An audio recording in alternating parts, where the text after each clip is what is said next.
ಅಳಿಯದೆ ಉಳಿದವನೊಬ್ಬ ಮಾರಿಯಾದ. ಎಲ್ಲರ ಬಾಯಲ್ಲಿ ಬರುವಂಥದ್ದು ಲ್ಯಾಂಡ್ ಲಾರ್ಡ್ ಸ್ವಾಭಿಮಾನದ ಮುಂದೆ ತಲೆ ಬಾಗೋದು. ನಮ್ಮ ಮಣ್ಣಿನ ಕತೆ, ಎಲ್ಲರ ಮನೆಯ ಕತೆ. ವಿಜಿ ಸರ್ ಜೊತೆ ಅವ್ರ ಮಗಳು ಆಕ್ಟ್ ಮಾಡ್ತಾ ಇದ್ದಾಳೆ. ನಮ್ಮ ಮಕ್ಕಳು ಆಡ್ಸಿರೋ ಮಕ್ಕಳು ಇವಾಗ ನಮ್ಗೆ ಎದುರುಗಡೆ ನಿಂತ್ಕೊಂಡು ಆಕ್ಟ್ ಮಾಡ್ತಾರೆ. ರಾಜ್ವಿ ಶೆಟ್ಟಿ ಜೊತೆ ಸ್ಕ್ರೀನ್ ಶೇರ್ ಮಾಡಿದ್ರೆ ಅಕ್ಷರದ ಗುರಿ ಅಧಿಕಾರ ಇರ್ಬೋದು. ಆನ್ ಸ್ಕ್ರೀನ್ ಮಾತ್ರ ತುಂಬಾ ಚೆನ್ನಾಗಿ ಕಿತ್ತಾಡಿದ್ವಿ.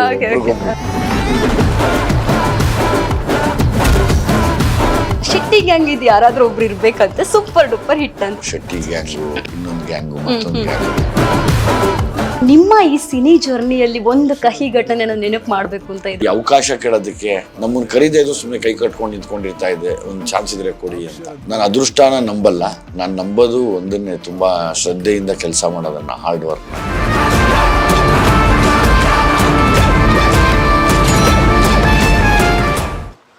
ಪಬ್ಲಿಕ್ ನೆಕ್ಸ್ಟ್ ಎಲ್ಲ ವೀಕ್ಷಕರಿಗೂ ನಮಸ್ಕಾರ. ನಾನು ನಿಮ್ಮ ಪ್ರೀತಿಯ ಚೈತನ್ಯ ಕೊಟ್ಟಾರೆ. ಇವತ್ತು ನಮ್ಮ ಜೊತೆ celebrity top hit public next ನಲ್ಲಿರುವಂತಹ ವಿಶೇಷ ಅತಿಥಿ ಯಾರು ಅಂತ ಹೇಳಿದ್ರೆ, ಕನ್ನಡ ಸಿನಿ ಇಂಡಸ್ಟ್ರಿಯಲ್ಲೇ ದುನಿಯಾ ಸಿನಿಮಾದ ಮೂಲಕ ಕನ್ನಡ ಇಂಡಸ್ಟ್ರಿಯನ್ನೇ ಶೇಕ್ ಮಾಡಿರುವಂಥವ್ರು ಇವರು.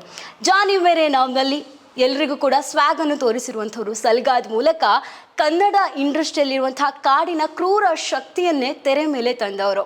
ಭೀಮಾ ತೀರದ ಸೂರ್ಯ, ರೌಡಿ, ಮಾಸ್ತಿ ಪಾತ್ರ ಎಲ್ಲವೂ ಕೂಡ ರಿಯಲ್. ಅದೇ ರೀತಿ ಡೈಲಾಗ್ ಅಂತ ಬಂದಾಗ ತುಂಬಾನೇ ಬೆಂಕಿ.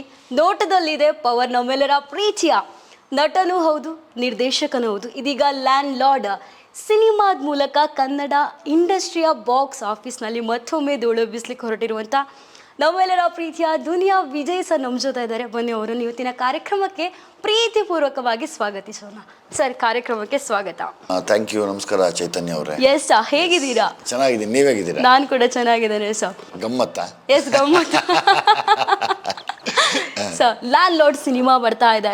ಬರೋದಕ್ಕಿಂತ ಮುಂಚೆನೆ ಎಲ್ಲ ಕಡೆಗಳಲ್ಲೂ ಕೂಡ ಲ್ಯಾಂಡ್ ಲಾರ್ಡ್ ಸಿನಿಮಾದೇ ಹವ. 2 ದಶಕಗಳ ಇತಿಹಾಸ ಇದೆ ಸಿನಿಮಾ ರಂಗಕ್ಕೆ ನಿಮಗೆ. ಸಿನಿಮಾದಲ್ಲಿ ಬಣ್ಣದ ಬದುಕು ಯಾವ ರೀತಿ ಇದೆ ಅನ್ನುವಂಥದ್ದು? ಸಿನಿಮಾ ಅಂದಾಗ್ಲೇ ಯಾವಾಗ್ಲೂ ಸಕ್ಸಸ್ಸು, ಫೇಲ್ಯೂರು ಸಕ್ಸಸ್ಸು, ಇದ್ರ ಮಧ್ಯೆನೇ ನಡ್ಕೊಂಡು ಹೋಗ್ತಾ ಇರಬೇಕು. ಯಾರಿಗೂ ಸಕ್ಸಸ್ನ ಫಾರ್ಮುಲಾ ಗೊತ್ತಿಲ್ವಲ್ಲ. ಸೊ ಹಂಗಾಗಿ ಎಲ್ಲ ನಡೀತಾ ಇರತ್ತೆ, ಎಲ್ಲ ಕೆಲಸ ಮಾಡ್ತಾ ಇರ್ತೀವಿ ಕಂಟಿನ್ಯೂಸ್ ಆಗಿ. ಸರ್, ಸಕ್ಸಸ್ ಫಾರ್ಮುಲಾ ಗೊತ್ತಿಲ್ಲ ಅಂತ ಹೇಳಿದ್ರಿ. ವಿಜಯ್ ಸರ್ ಯಾವುದಾದ್ರೂ ಸಿನಿಮಾ ಮಾಡ್ತಿದ್ದಾರೆ ಅಂತ ಹೇಳಿದ್ರೆ ಎಲ್ರಿಗೂ ಕೂಡ 2-3 ವರ್ಷಕ್ಕೊಂದು ಸಿನಿಮಾ ಮಾಡ್ತಾರೆ, ಅದು ಕೂಡ ಸೂಪರ್ ಡೂಪರ್ ಹಿಟ್. ನಿಮ್ಮ ಸಕ್ಸಸ್ ಫಾರ್ಮುಲಾ ಏನು ಸರ್? ನನಗನ್ಸುತ್ತೆ ತುಂಬ ಯೋಚನೆ ಮಾಡಿ ಹುಷಾರಾಗಿ ಸ್ಕ್ರಿಪ್ಟ್ನ ಆಯ್ಕೆ ಮಾಡಿ ಸಿನಿಮಾ ಮಾಡೋದು. ಇವಾಗ ನಟನ ಆಗ್ಬೇಕು ಅನ್ನುವಂಥದ್ದು ಎಲ್ಲರ ಕನಸಿರುತ್ತೆ ಸರ್.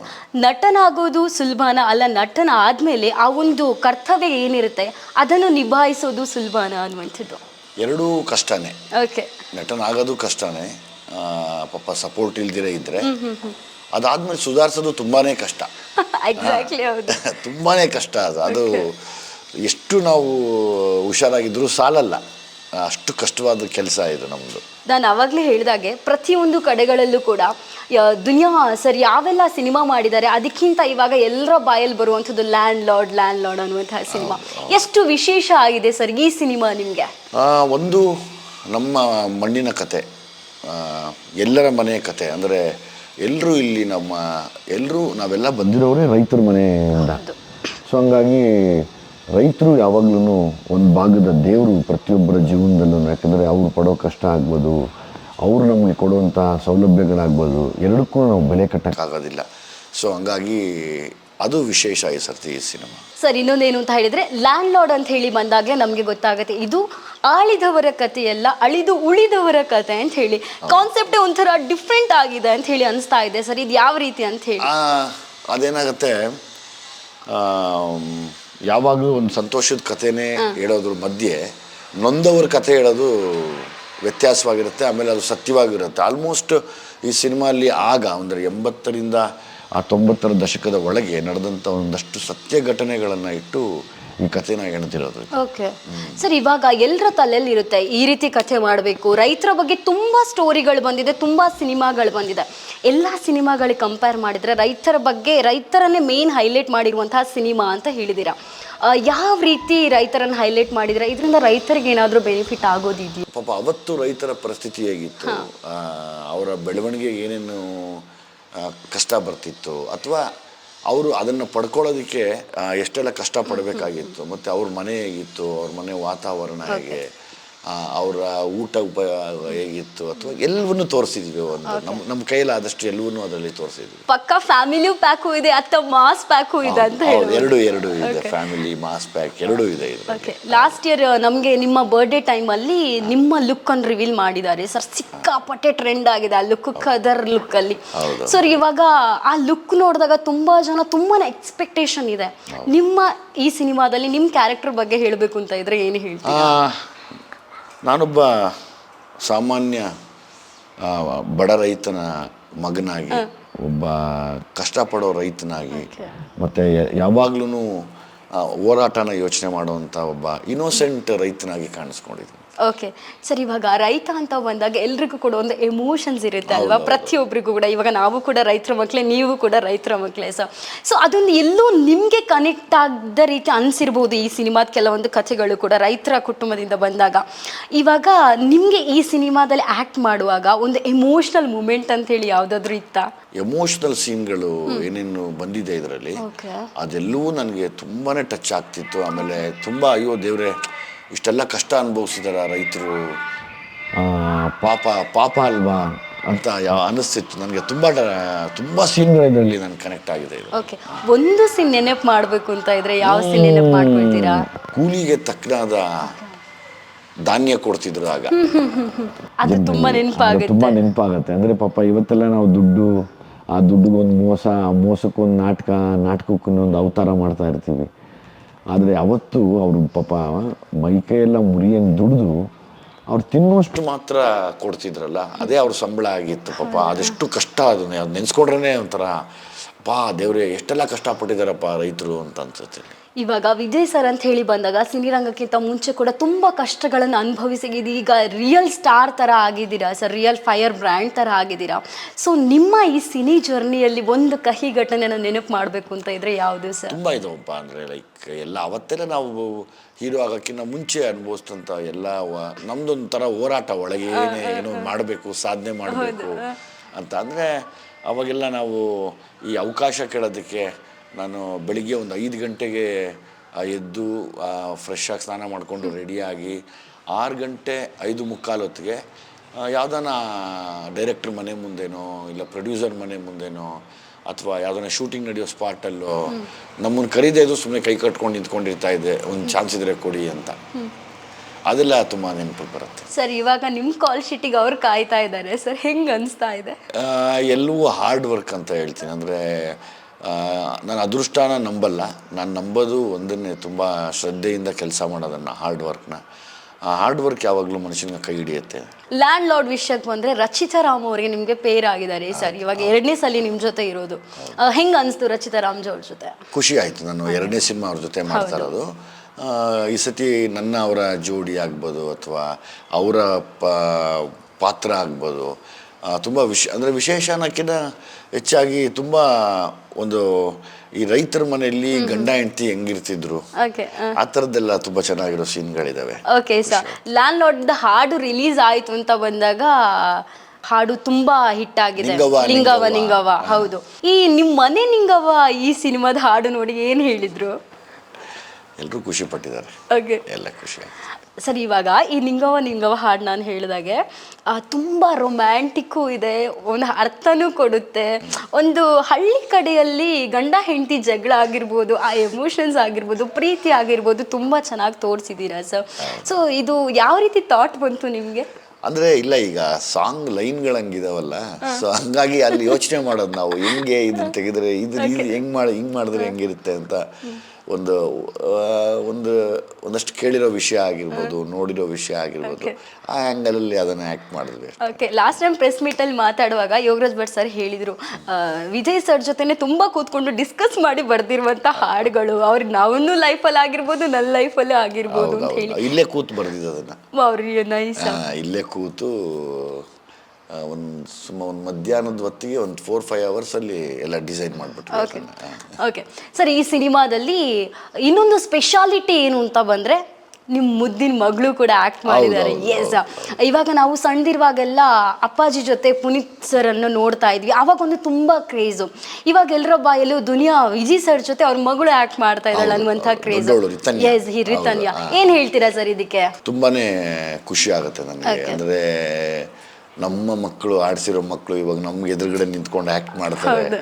ಅದು ಬೇರೆ ಒಂಥರ ಸೀನ್ಗಳು, ಅಂದರೆ ಲೈಕ್ ಎಮೋಷ್ನಲ್ ಸೀನ್ಸ್ ಆಗ್ಬೋದು, ಮಾತಾಡೋದು, ಹೋರಾಟದ ಸೀನ್ಗಳಾಗ್ಬೋದು, ಅವೆಲ್ಲನೂ ನನಗೆ ಪ್ರೌಡ್ ಅನಿಸುತ್ತೆ. ವಾವ್, ಗ್ರೇಟ್ ಅನಿಸುತ್ತೆ ಅದರ. ಸೊ ಅಪ್ಪ ಮಗಳ ರಿಲೇಶನ್ಶಿಪ್ ಅಂತ ಹೇಳಿದ್ರೆ ಒಂಥರ ಚಂದ ಅಲ್ಲ. ಇವಾಗ ನಮಗೂ ಕೂಡ ಅಮ್ಮನಕ್ಕಿಂತ ಜಾಸ್ತಿ ಅಪ್ಪ ಅಂದ್ರೇನೆ ಇಷ್ಟ. ನೀವು ರಿತನ್ಯನೂ ತುಂಬಾ ಇಷ್ಟಪಡ್ತೀರಾ ಸರ್. ಇನ್ನೊಬ್ಬ ಕ್ಯೂಟಿಫೈ ಮಗ ಕೂಡ ಇದ್ದಾರೆ ನಿಮಗೆ. ಇನ್ನೊಬ್ಳಿದಾಳಲ್ಲ ಮೋನಿಶಾ. ಎಸ್, ಯಾರು ಸರ್ ನಿಮಗೆ ತುಂಬಾ ಇಷ್ಟ? ಮೂರು ಇಷ್ಟ. ಇವಾಗ ನೆಕ್ಸ್ಟ್ ನೋಡಿದ್ರೆ ಅವ್ರು ಏನಾದ್ರು ಅಂತಾರಂತಲ್ವಾ? ಆದ್ರೂ ನಾವು ಇವಾಗ ಪ್ರೆಸ್ ಮೀಟ್ ಅಲ್ಲ ಅಂತ ಹೇಳಿ ಅಲ್ಲ, ಕ್ಯಾಮ್ರಾ ಮುಂದೆ ಅಂತ ಹೇಳಿಲ್ಲ ಸರ್. ನಾವು ರಿಯಲ್ ಲೈಫಲ್ಲೂ ನಿಮ್ಮ ನೋಡಿದ್ದೇವೆ. ತುಂಬಾ ಅಟ್ಯಾಚ್ಮೆಂಟ್ ನಿಮ್ಗೆ ರಿತನ್ಯಾ ಜೊತೆ ಇದೆ. ಇಲ್ಲ, ಎಲ್ಲ ಮಕ್ಕಳು ಹಂಗೆ ಇದ್ದಾರೆ, 3 ಜನ ಹಂಗೆ ಇದ್ದಾರೆ. ಮೂರು ತುಂಬಾ ಇಷ್ಟಪಡ್ತಾರೆ. ಓಕೆ ಸರ್, ರಿತನ್ಯಾ ಅಂತೂ ಸಿನಿ ಇಂಡಸ್ಟ್ರಿಗೆ ಕಾಲಿಟ್ಟಾಯ್ತು. ಇನ್ನಿಬ್ರು ಮಕ್ಳದ್ದು ಯಾವಾಗ? ಈಗ ಚಿಕ್ಕವಳದು ಮೋನಿಶಾ, ಅದು ಸಿಟಿ ಲೈಟ್ಸ್ ಅಂತ, ಅವಳೇ ಹೀರೋಯಿನ್, ಡೈರೆಕ್ಟರು.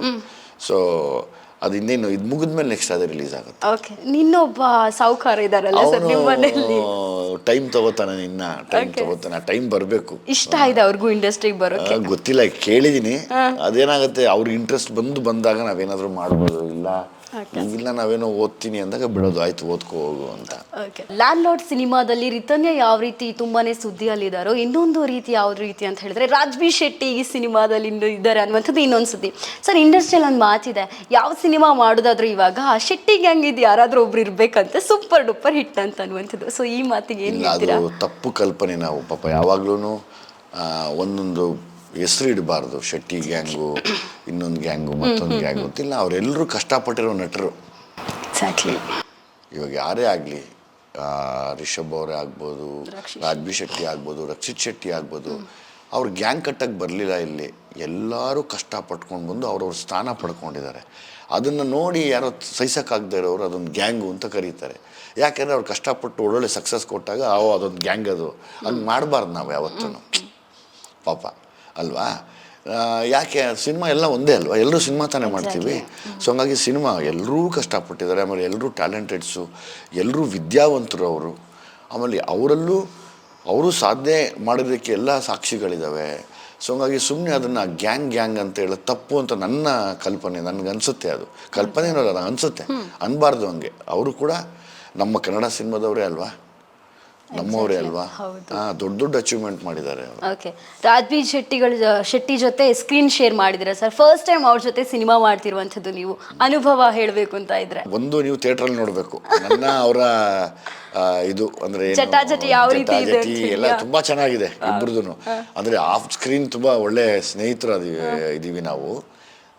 ಮತ್ತೆ ಆನ್ ಸ್ಕ್ರೀನ್ ಮಾತ್ರ ತುಂಬಾ ಚೆನ್ನಾಗಿ ಕಿತ್ತಾಡಿದೀವಿ ಒಬ್ರಿಗೊಬ್ರು. ತುಂಬಾ ಚೆನ್ನಾಗಿದೆ ಅದು.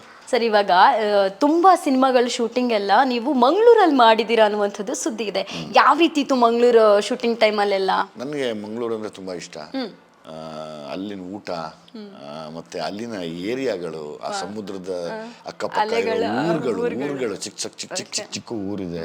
ಆಮೇಲೆ ಎಲ್ಲದಕ್ಕಿಂತ ಹೆಚ್ಚಾಗಿ ಪಾಪ ಅಲ್ಲಿ ಹಾರ್ಬರಲ್ಲಿ ಮೀನು ಹಿಡಿಯುವಂತ, ಈಗ ಶಿಪ್ ಇರೋರು ಬೇರೆ, ಬೋಟ್ ಇರೋರು ಬೇರೆ, ದೋಣಿ ಇರೋರು ಬೇರೆ. ಪಾಪ ಕೆಲವರು ಅವತ್ತಲ್ಲೇ ಹಿಡ್ಕೊಂಡು ಬಂದು ಮಾರ್ತಿರ್ತಾರಲ್ಲ, ಅದೆಲ್ಲ ನೋಡಿದಾಗ ನಾನು ಜಲ್ದಿ ಕನೆಕ್ಟ್ ಆಗ್ಬಿಡ್ತೀನಿ. ಈ ಬಡತನಕ್ಕೆ ಜಲ್ದಿ ಕನೆಕ್ಟ್ ಆಗ್ಬಿಡ್ತೀನಿ. ಹಂಗಾಗಿ ನಂಗೆ ತುಂಬಾ ಇಷ್ಟ. ಓಕೆ, ನೀವು ಮಂಗಳೂರಲ್ಲಿ ಬಂದಾಗ ಮೀನು ಊಟ ತುಂಬಾ ಇಷ್ಟ ಅಂತಲ್ಲ? ತುಂಬಾ ಇಷ್ಟ. ನಿಮ್ಗೊಂದು ಟಾಸ್ಕ್ ಸರ್, ನಾನು ನಿಮ್ಗೊಂದು 1 minute ಟೈಮ್ ಕೊಡ್ತಾನೆ. ಯಾವೆಲ್ಲ ಮೀನ್ ತಿಂದ್ರಿ ಅಂತ ಹೇಳಿ ಚಟಾಪಟ ಅಂತ ಹೇಳ್ಬೇಕು. ಬರಲ್ಲ. ಬಂಗಡೆ, ಅಂಜಲ್, ಮಾಂಜಿ, ಮರುವೈ, ಮತ್ತೆ ಕಾಣೆ ನಂಗೆ ತುಂಬಾ ಇಷ್ಟ. ಪ್ರಾನ್ಸ್, ಕ್ರ್ಯಾಬು, ಮತ್ತೆ ನಂಗ್ ಸಿಲ್ವರ್ ಫಿಶ್ ಇಷ್ಟೆಲ್ಲ ತಿಂದ ನಾನೇ ತಿಂದಾಗ ಆಯ್ತು. ಓಕೆ, ಇವಾಗ ರಾಜ್ಬಿ ಶೆಟ್ಟಿಗಳ ಜೊತೆ ನೀವು ಆವಾಗಲೇ ಹೇಳಿದಾಗ ನಂಗೆ ಗೊತ್ತಿದೆ, ಸೀಕ್ರೆಟ್ ಅಂತೂ ಬಿಟ್ಟು ಕೊಡಲ್ಲ ಅನ್ನುವಂಥದ್ದು. ಈ ರಾಜ್ಬಿ ಶೆಟ್ಟಿ ಅವ್ರದ್ದು ಸೆಲೆಕ್ಷನ್ ಅನ್ನುವಂಥದ್ದು ಯಾವ ರೀತಿ ಇತ್ತು ಸರ್ ಈ ಸಿನಿಮಾಗೆ? ನಮ್ಮ ಡೈರೆಕ್ಟರ್ ಆಯ್ಕೆ ಅದು. ಅಂದರೆ ನಾವು ಇಂಥ ಒಳ್ಳೊಳ್ಳೆ ಕತೆ ಮಾಡಿದಾಗ ಒಳ್ಳೊಳ್ಳೆ ನಟರುಗಳು ಸೇರಬೇಕು. ಓಕೆ. ಯಾವಾಗ ಸೇರಿದಾಗಲೇ ಅದಕ್ಕೊಂದು ಅಲಂಕಾರ ತುಂಬಕ್ಕೆ ಸಾಧ್ಯ. ಸೊ ಹಾಗಾಗಿ ಇಲ್ಲಿ ರಾಜ್ಬಿ ಶೆಟ್ಟಿ ಅವರಾಗ್ಬೋದು, ನಾನಾಗ್ಬೋದು, ಎಲ್ಲರೂ ತುಂಬ ಅಂದರೆ ನಾವಿಬ್ಬರು ಒಂದೇ ಮನಸ್ಥಿತಿಯವರು. ನಮಗೆಲ್ಲ ಗೊತ್ತಿರೋ ಸಿನಿಮಾ ಏನು ಮಾಡೋಣ ಏನು ಬಿಡೋಣ 24 ಗಂಟೆ ಸಿನಿಮಾ ಯೋಚನೆ ಮಾಡ್ತೀವಿ. ಸೊ ಹಂಗಾಗಿ ಹಂಗೆ ಜೋಡಿಸಿದಾಗ ನಮಗೂ ಚೆನ್ನಾಗಿರುತ್ತೆ ಪಾತ್ರ ಮಾಡೋದಕ್ಕೆ ಅಥವಾ ಎದುರು ನಿಂತ್ಕೊಂಡು ಮಾತಾಡೋದಕ್ಕೆ ಖುಷಿ ಅನ್ಸುತ್ತೆ. ಓಕೆ. ನಾವು ರಾಜ್ ಸರ್ ಜೊತೆ ಮಾತಾಡಿದಾಗ ವಿಜಿ ಸರಿಂದ ಏನು ಕಲ್ತ್ರಿ ಅಂತ ಬಂದಾಗ ಅವ್ರು ನನಗೆ ಒಂದು ಪುಟ ಹೇಳಿದ್ದಾರೆ, ನಾನು ಇದೆಲ್ಲ ಕಲಿತೆ ವಿಜಿ ಸರಿಂದ ಅನ್ವಯಿಸೋದು ಸರ್, ಪ್ರತಿಯೊಂದು ವಿಷಯಗಳನ್ನು ಕೂಡ. ಇವಾಗ ನಾವು ಯಾವುದೇ ಒಂದು ಒಬ್ಬ ನಟನ ಜೊತೆ ಸ್ಕ್ರೀನ್ ಶೇರ್ ಮಾಡ್ತಾ ಇದ್ದೇವೆ ಅಂತ ಬಂದಾಗ ಎಲ್ಲರ ಜೊತೆ ಒಂದೊಂದು ಕಲಿಯೋದಿರುತ್ತೆ ಅಂತಲ್ವಾ ಸರ್ ಒಬ್ಬ ನಟನಿಗೆ? ನನ್ನ ಹತ್ರ ಏನು ಕಲ್ತಾರಂತ ಅವರು ಏನು ಹೇಳಿದ್ರು ಸರ್? ಅವ್ರು ಹೇಳಿದ್ರು, ನಾನು ಪ್ರತಿಯೊಂದು ಮಾತಿನ ಶೈಲಿ ಆಗಿರ್ಬೋದು, ಆ ಒಂದು ಡೈಲಾಗ್ ಮಾಡ್ಯುಲೇಷನ್ಸ್ ಆಗಿರ್ಬೋದು, ಆಕ್ಟಿಂಗ್ ಅಂತ ಬಂದಾಗ ಅವ್ರು ಕೊಡೋ ಪೋಸ್ ಆಗಿರ್ಬೋದು, ಏನ್ ಮಾಡ್ತಾ ಇದ್ರು, ಸ್ಮೋಕ್ ಮಾಡ್ತಿದ್ರು, ರಪ್ಪಕ್ ಬಂದೊಂದು ರೆಡಿ ಆಗೋದಿದೆ ಅಲ್ವಾ? ನಂಗೆ ತುಂಬಾ ಖುಷಿ ಆಗುತ್ತೆ ಅವ್ರದ್ದು ಸಮಯ ಪ್ರಜ್ಞೆ ಅಂತ ಹೇಳಿ ಬಂದಾಗ ಅಂತ ಹೇಳಿ ಹೇಳಿರೋದಿದೆ. ಸರ್ ನೀವೇನ್ ಕಲ್ತ್ರಿ ಸರ್ ರಾಜ್ಬಿ ಶೆಟ್ಟಿ ಸರಿಂದ? ಅವರಲ್ಲಿ ಒಂದು ವಿಶೇಷವಾದ ಗುಣ ಇದೆ. ಓಕೆ.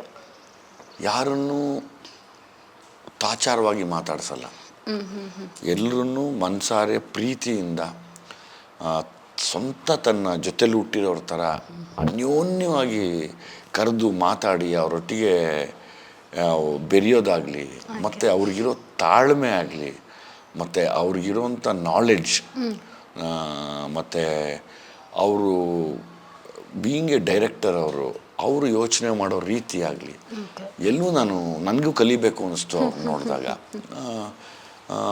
ಎಲ್ಲದಕ್ಕಿಂತ ಹೆಚ್ಚಾಗಿ ತುಂಬ ಒಳ್ಳೆ ಮನಸ್ಸಿರೋರು. ತುಂಬ ಒಳ್ಳೆ ಮನಸ್ಸು. ಮಂಗಳೂರವ್ರ ಹತ್ರ ಹಾಗೆ ಅಲ್ಲ ಸರ್? ಖಂಡಿತವಾಗಿ. ಸರ್ ಇವಾಗ ಜಡೇಶ್ ಸರ್ ಬಗ್ಗೆ ಹೇಳಬೇಕು ಅಂತ ಇದ್ರೆ, ನೀವು ಅವ್ರನ್ನ ನಾವು ನಿಮ್ಮದು ಮತ್ತು ಅವ್ರದ್ದು ಪೇರ್ ಇವಾಗ ಸ್ಕ್ರೀನಲ್ಲಿ ನೋಡಿದಾಗ, ನಾವು ಸಿನಿಮಾದಲ್ಲೇ ಹೇಳ್ತಾ ಇರೋದಲ್ಲ, ಇನ್ನು ಪ್ರೆಸ್ ಮೀಟಲ್ಲೆಲ್ಲ ಸಿಕ್ಕಿದಾಗ ಒಂದು ಅಣ್ಣ ತಮ್ಮನ ರೀತಿ ಬಾಂಡಿಂಗ್ ಇದೆ ಸರ್ ನಿಮ್ಮದು. ಜಡೇಶ್ ಸರ್ ಬಗ್ಗೆ ಏನು ಹೇಳ್ತೀರಾ? ನನಗೊಬ್ಬ ತಮ್ಮನ ಥರನೇ. ಆತನೂ ನನ್ನ ಅಷ್ಟೇ ಗೌರವ ಕೊಟ್ಟು ಮಾತಾಡ್ತಾರೆ, ನಾನು ಅಷ್ಟೇ ಗೌರವ ಕೊಟ್ಟು ಪ್ರೀತಿಯಿಂದ ಮಾತಾಡಿಸ್ತೀನಿ. ಅವರ ಒಡನಾಟ ಈ ಸ್ಕ್ರಿಪ್ಟ್ ಮಾಡಬೇಕು ಅಂತ ಸುಮಾರು ಒಂದು 2 ವರ್ಷ ಜೊತೆಯಲ್ಲೇ ಇದ್ವಿ. ನನಗೆ ಆತನ ತಾಳ್ಮೆ ಮತ್ತು ಆತನ ಯೋಚನೆ ತುಂಬ ಇಷ್ಟ ಆಯಿತು. ಅಂದರೆ ಒಬ್ಬ ಸಿನಿಮಾದ ನಿರ್ದೇಶಕನಿಗೆ ಬೇಕಾಗಿರುವಂಥ ಗುಣಗಳವೆಲ್ಲನೂ. ಈಗ ಕೆಲವ್ರು ಏನು ಮಾಡ್ತಾರೆ, ಒಂದು ಕತೆ ಬರೆದು ಸಡನ್ನಾಗಿ ಅವ್ರು ಯಾರೋ ಅಂದ್ಕೊಂಡವ್ರು ಸಿಗಲಿಲ್ಲ ಅಂದರೆ ಅದನ್ನು ತೊಗೊಂಡೋಗಿ ಇನ್ನೊಬ್ರಿಗೇನೋ ಮಾಡಿ ಆ ಕಥೆನೂ ಕೆಟ್ಟೋಗಿ ಸಿನಿಮಾನೂ ಕೆಟ್ಟೋಗಿದೆ. ಬಟ್ ಈ ಮನುಷ್ಯ, ಸರ್ ಈ ಕತೆಗೆ ನೀವು ಬೇಕು ಅಂತ ನನ್ನ ಜೊತೆಲಿ ಪಾಪ 2 ವರ್ಷ ಜೊತೆಲಿದ್ದು ಏನೂ ಕೆಲಸ ಇಲ್ಲದೆ, ಯಾಕೆಂದರೆ ಈಗ ಪಾಪ ಮಾಡಿದ್ದು 2 ಸಿನಿಮಾ, ಆತನಿಗೂ 1000 ಕಷ್ಟ ಇರುತ್ತಲ್ವಮ್ಮ. ಅದನ್ನೆಲ್ಲ ಬಿಟ್ಟು ಆ ಕಷ್ಟಗಳನ್ನು ಹೇಳ್ಕೊಳ್ದಿರ ತಾಳ್ಮೆಯಿಂದ ನನ್ನ ಜೊತೆಲಿದ್ದು ನನಗೆ ಸಿನಿಮಾ ಮಾಡ್ತೀನಿ ಅಂತ ನಿಲ್ಲುವಂಥ ಏನು ಹೇಳ್ತಾರೆ ಅಂದರೆ, ಒಬ್ಬ ನೊಂದಿರೋಂಥ ವ್ಯಕ್ತಿ ಮತ್ತು ಸಾಧನೆ ಮಾಡಬೇಕಾಗಿರೋ ವ್ಯಕ್ತಿಗೆ ಇರುವಂಥ ಎಲ್ಲ ಗುಣಗಳು ಜಡೇಶಲ್ಲಿದೆ. ಈ ಸಿನಿಮಾದ ಪೋಸ್ಟರ್ ಆಗಿರ್ಬೋದು, ಟೀಸರ್ ನೋಡಿದಾಗ ತುಂಬ ರಕ್ತಪಾತ ಥರ ಕಾಣುತ್ತೆ, ತುಂಬ ಬೆಂಕಿ ಇದೆ, ಅದರಲ್ಲೊಂದು ಹಸುವೆ ಇದೆ. ಏನು ಸರ್ ಇದು? ಇವತ್ತು ನಮ್ಮ ತಂದೆ, ನಿಮ್ಮ ತಂದೆಯವರಾಗ್ಬೋದು, ಅವ್ರನ್ನ ಮೀರಿ ನಮ್ಮ ತಾತ, ಅವ್ರ ತಾತ ಆಗ್ಬೋದು, ಅವರ ತಾತ ನಾವು ಇಷ್ಟೆಲ್ಲ ಸೌಲಭ್ಯವಾಗಿರೋದಕ್ಕೆ ಎಷ್ಟು ಕಷ್ಟಪಟ್ಟರು ಅಲ್ವಾ? ಎಷ್ಟು ಕಷ್ಟಪಟ್ಟಿದ್ದಾರೆ, ಅದರದ್ದು ಒಂದು ಒಳನೋಟ ಅಂತ ಹೇಳ್ಬೋದು. ಬಂದು ನೋಡಿದಾಗ ಗೊತ್ತಾಗತ್ತೆ. ಅದು ಅಳಿಯದೆ ಉಳಿದವನೊಬ್ಬ ಮಾರಿಯಾದ. ಎಲ್ಲರ ಬಾಯಲ್ಲಿ ಬರುವಂಥದ್ದು ಲ್ಯಾಂಡ್ ಲಾರ್ಡ್.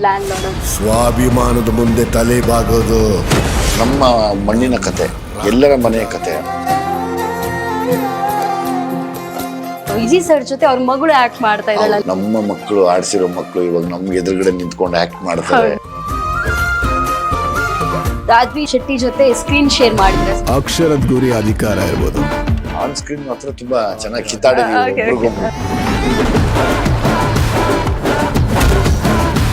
ಶೆಟ್ಟಿ ಗ್ಯಾಂಗ್ ಇದು ಯಾರಾದ್ರೂ ಒಬ್ರು ಇರ್ಬೇಕಂತ ಸೂಪರ್ ಡೂಪರ್ ಹಿಟ್ ಅಂತ. ಶೆಟ್ಟಿ ಗ್ಯಾಂಗು, ಇನ್ನೊಂದು ಗ್ಯಾಂಗು, ಮತ್ತೊಂದು ಗ್ಯಾಂಗು. ನಿಮ್ಮ ಈ ಸಿನಿ ಜರ್ನಿಯಲ್ಲಿ ಒಂದು ಕಹಿ ಘಟನೆ ನೆನಪು ಮಾಡಬೇಕು ಅಂತ ಇದೆ. ಅವಕಾಶ ಕೇಳೋದಕ್ಕೆ ನಮ್ಮನ್ನು ಕರೀದೇ ಇದು ಸುಮ್ಮನೆ ಕೈ ಕಟ್ಕೊಂಡು ನಿಂತ್ಕೊಂಡಿರ್ತಾ ಇದ್ದೆ, ಒಂದು ಚಾನ್ಸ್ ಇದ್ರೆ ಕೊಡಿ ಅಂತ. ನಾನು ಅದೃಷ್ಟನ ನಂಬಲ್ಲ, ನಾನು ನಂಬೋದು ಒಂದನ್ನೇ, ತುಂಬಾ ಶ್ರದ್ಧೆಯಿಂದ ಕೆಲಸ ಮಾಡೋದನ್ನ, ಹಾರ್ಡ್ ವರ್ಕ್.